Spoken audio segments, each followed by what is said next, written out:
Hello guys नमस्ते welcome to the day 27 of stay fit series. बिहानको सुरुवात एक गिलास कागती पानीबाट हुन्छ अनि म फ्रेस भएर मेरो फर्स्ट मिल लिन्छु। त्यस पछाडि ब्रुनोलाई होटल र बहिनीलाई स्कुल ड्रप गर्छु। त्यस पछाडि म लाग्छु इक्जाम दिन इक्जाम हलतिर। इक्जाम र एकदम बिजी स्केड्युल भए पनि जिम र एक्सर्साइज भने स्किप चाहिँ गरेको छैन। आखिर 1.5 आवरको जो कुरा हो टाइम कसै न कसै गरी एरेन्ज चाहिँ गरि नै रहेको छु। खै जिमप्रति धेरै एडिक्सन भएकोले होला स्किप गर्न भनेपछि मरेको जै फिल हुन्छ। म इक्जाम हलबाट घर फर्किन्छु अनि लन्चमा मैले 4वटा अन्डाको भुर्जी अनि 200 ग्राम राइस स्यालेड र लेन्टिल्स खान्छु। एकछिन रेस्ट गरेर म 2 बजे जिमतिर पुग्छु। अनि आज त्यो मेरो ब्याकको वर्कआउट। सो फर्स्टमा ल्याट पुल डाउनको 3 सेट्स गर्छु with slow and इसेन्ट्रिक pump.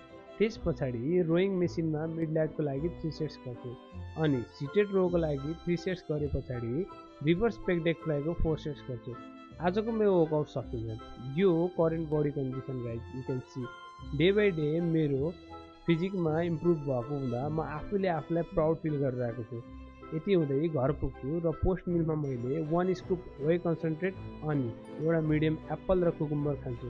Thank you for watching guys.